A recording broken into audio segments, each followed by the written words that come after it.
यह कभी जोर से नहीं था, यह कभी नाटकीय नहीं था, और शायद यही वजह थी कि इसने मुझे हमेशा के लिए बदल दिया। मेरा नाम जेसिका है, और हमने कभी मैं तुमसे प्यार करती हूँ जोर से नहीं कहा, कम से कम शुरुआत में तो नहीं। लेकिन जब भी हम करीब होते, हमारे दिल हर बार यह शब्द फुसफुसाकर कहते थे। जब एथन मेरी जिंदगी में आया, तब तक मैंने बिना किसी उम्मीद के जीने की कला सीख ली थी। मैं उस समय मुस्कुरा देती थी जब लम्हा इसका आ करता, खामोशी जब बेचैनी पैदा करती तो हंस देती, और अपने जज्बात को अपने अंदर इस तरह तह कर लेती जैसे वे खत हों जिन्हें भेजने का मैंने कभी इरादा ही नहीं किया हो। प्यार अब किसी वादे जैसा नहीं लगता था, यह एक अस्थायी गर्मी लगती थी जो हमेशा घावों पर खत्म होती थी।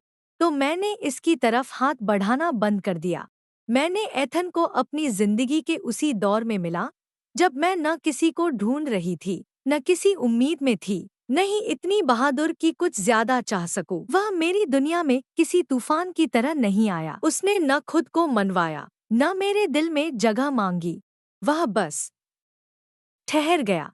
शुरुआत से ही उसमें एक ठहराव था, ऐसा जो लापरवाह जोश नहीं था, न ऐसा जो दिल की धड़कन तेज कर दे और समझदारी को धुंधला कर दे। वह लंबे दिन के बाद की खामोशी जैसा लगता था, ऐसी सुरक्षा जो किसी व्याख्या की जरूरत नहीं होती। वह बोलने से ज्यादा सुनता था, और जब बोलता तो उसके शब्द नरमी से उतरते, जैसे वे सिर्फ मेरे लिए हों।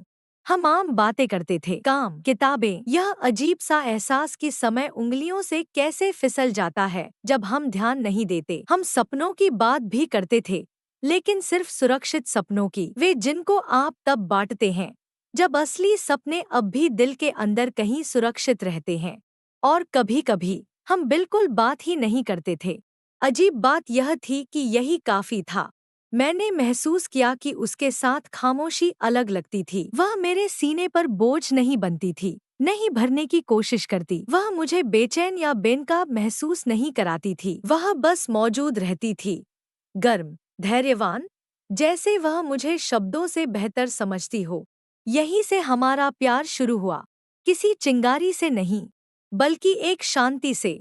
कभी कभी मैं उसे मुझे देखते हुए पकड़ लेती थी, घूरते हुए नहीं, हस्तक्षेप करते हुए नहीं, बस महसूस करते हुए, जैसे वह उन लम्हों को याद में संजो रहा हो जिन्हें वह भूलना नहीं चाहता। और जब हमारी आंखें मिलती, तो हम में से कोई भी जल्दी से नजरें नहीं हटा लेता था।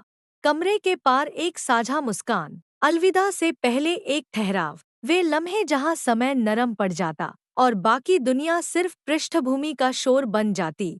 एक शाम हम साथ बैठे थे जब शहर हमारे पास से तेजी से गुजर रहा था। गाड़ियां धुंधली हो रही थी, आवाजें एक दूसरे में घुल-मिल रही थी। जिंदगी शोर मचाते हुए अधीरता से आगे बढ़ रही थी, जैसे उसे कहीं बहुत जरूरी पहुंचना हो। लेकिन हमारे बीच सब कुछ धीमा हो गया। तुम खामोशी में अलग लगती हो, उसने धीरे से कहा, जैसे वह किसी नाजुक चीज को टूटने से बचा रहा हो। तुम भी, मैंने जवाब दिया। वह मुस्कुराया, छोटी, सच्ची, बिना किसी ढाल की मुस्कान। शायद तब ही हम सबसे ज्यादा ईमानदार होते हैं। मेरे दिल ने तब एक खतरनाक बात फुसफुसाई, रुको। लेकिन मैंने नहीं कहा, क्योंकि फुसफुसाई हुई मोहब्बत बोली गई सच्चाई से ज्यादा सुरक्षित लगती थी। दिन हफ्तों में बदल गए और हमारा रिश्ता गहरा होता गया, छूने से नहीं बल्कि समझने से। एथन इससे पहले ही जान जाता था कि मैं थकी हुई हूँ, इससे पहले कि मैं खुद मानूं। वह बातें याद रखता था जो मैंने एक बार जिक्र की थी, और हफ्तों बाद उन्हें वापस लाता था जैसे वे महत्वपूर्ण हों। और वे वास्तव में महत्वपूर्ण थी। एक रात बारिश ने हमें एक ही छत के नीचे फंसा दिया। मंद रोशनी, भारी हवा, कांच पर पड़ती बूंदों की आवाज एक ऐसी लय बना रही थी जो बहुत अंतरंग महसूस हो रही थी। हम पास बैठे थे, लेकिन छुए बिना, इतने पास कि एक दूसरे की गर्मी महसूस हो, इतने दूर कि दिखा सके कि कुछ नहीं हो रहा। मैं अब चीजों में जल्दी नहीं करता, उसने धीरे से कहा। नजरें हमारे बीच कहीं जमी हुई थी। मैं भी नहीं, मैंने जवाब दिया। हमारी आंखें मिली, खामोशी कांप उठी, अजीबपन से नहीं, भावना से। मैं उसे सब कुछ बताना चाहती थी कि मेरा दिल पहले ही उसे चुन चुका है, कि उसके साथ हर खामोश लम्हा घर जैसा लगता है, कि मैं डर रही हूँ क्योंकि ऐसी शांति हमेशा अस्थायी लगती है। इसके बजाय मैंने सबसे सुरक्षित सच फुसफुसाकर कहा जो मैं कह सकती थी। मुझे तुम्हारे साथ शांति महसूस होती है। उसकी आवाज सांस जैसी हल्की थी। मुझे भी। यही हमारा इकरार था। न कोई घोषणा, न कोई वादे, बस दो दिल। वो बात फुसफुसाते हुए जो होंठ कहने से डरते थे। उस रात अकेले लेटे हुए छत को देखते हुए मुझे एक ऐसी बात का एहसास हुआ जो दिल टूटने से भी ज्यादा डरावनी थी। प्यार हमेशा जोर से नहीं आता, कभी कभी यह फुसफुसाता है और सुने जाने का इंतजार करता है। और मुझे अभी यह पता नहीं था कि क्या मैं सुनने के लिए इतनी बहादुर हूँ या नहीं। उसके बाद के दिन भावनाओं से भरे लगते थे। हर नजर में अर्थ था, हर विराम भारी लगता था। प्यार अब सिर्फ फुसफुसाहट नहीं रह गया था, यह किसी ठोस चीज में बदल रहा था जिसे नकारा नहीं जा सकता। मैंने महसूस किया कि उसकी मौजूदगी उसके न होने पर भी मेरे साथ रहती थी। मेरे विचार बिना किसी कोशिश के उसे ढूंढ लेते थे और जब मैं उसका नाम सोचती थी तो मेरी आवाज अपने ही दिमाग में नर्म पड़ जाती थी। एक शाम जब हम धीरे धीरे अंधेरे होते आसमान के नीचे चल रहे थे, एथन रुक गया। सड़क शांत थी, हवा ठंडी, जैसे किसी इंतजार में। जेसिका, उसने धीरे से कहा, क्या तुम कभी सब कुछ अंदर दबा कर रखने से थक नहीं जाती? हाँ, मैंने स्वीकार किया, हर दिन। वह सिर हिलाकर बोला, जैसे मेरा जवाब किसी बात की पुष्टि कर रहा हो जिसे वह पहले ही जानता था। मुझे डर है कि एक दिन यह सारी खामोशी पछतावे में बदल जाएगी। वह शब्द मेरे सीने में भारी हो गया, क्योंकि वही डर मैं भी महसूस करती थी। मुझे अब बहादुर होना नहीं आता, मैंने कबूल किया। जब भी मैं प्यार के करीब गई, उसकी कीमत चुकानी पड़ी। खामोशी से प्यार करना हमें सुरक्षित नहीं रखता, उसने धीरे कहा। यह सिर्फ दर्द को टालता है। फिर भी हम शांत रहे और जिंदगी ने हमें समय नहीं दिया कि हम सब समझ लें।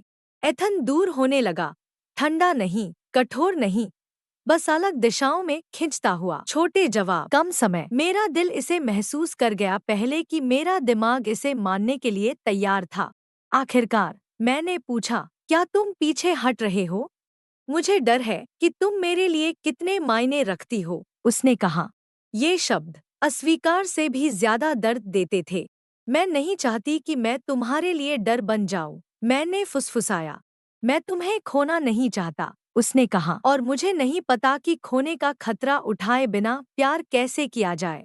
उस रात मैं अकेले रोई और एक दर्दनाक लेकिन सच्ची बात को महसूस किया। फुसफुसाई हुई मोहब्बत सुरक्षित लग सकती है, लेकिन यह दिल को भूखा भी रख सकती है। फिर उसके जाने की संभावना आई। एक और शहर, एक और भविष्य, ऐसा भविष्य जिसमें शायद मैं शामिल न हो। तुम्हें वही करना चाहिए जो तुम्हारे लिए सही हो, मैंने कहा। भले ही मेरा सीना तंग हो रहा था। और हमारे लिए जो सही है, उसका क्या? उसने पूछा। मैंने जवाब नहीं दिया, क्योंकि मुझे नहीं पता था कि हम असली थे या सिर्फ एक ऐसी चीज जिसे हम दोनों छूने से डरते थे। उसके फैसले से एक रात पहले हम बिना किसी योजना या उम्मीद के मिले। बस हम। खामोशी पहले से कहीं अधिक भारी थी, नाजुक और महत्वपूर्ण। मैं जाने से पहले यह जाने बिना नहीं जा सकता, उसने कहा। क्या यह तुम्हारे लिए असली था? मैं चुप रह सकती थी, मैं खुद को बचा सकती थी, लेकिन मैं फुसफुसाने से थक चुकी थी। हाँ, मैंने कांपती आवाज में कहा, यह असली था और अब भी है। उसकी सांस रुक गई। मैंने तुमसे खामोशी में प्यार किया, मैंने कहा, क्योंकि मुझे डर था कि अगर मैंने कह दिया तो यह सब खत्म हो जाएगा। मैंने भी तुमसे उसी तरह प्यार किया, उसने माना, चुपचाप, गहराई से। पहली बार फुसफुसाहट आवाज बन गई। हमने जल्दी नहीं की, हमने दिखावा नहीं किया कि सब कुछ हल हो गया। लेकिन जब उसने मेरा हाथ थामा, धीरे, सावधानी से, मैंने हाथ नहीं हटाया। वह स्पर्श बिना शब्दों के किया गया एक वादा महसूस हुआ। सुबह ने चीजों को आसान नहीं बनाया, इसने उन्हें वास्तविक बना दिया। सूरज की रोशनी बिना अनुमति मांगे कमरे में भर गई। एथन ठहरा। फिलहाल सिर्फ मेरी वजह से नहीं, बल्कि इसलिए कि उसने उस चीज से भागना बंद कर दिया जिसे वह डरता था।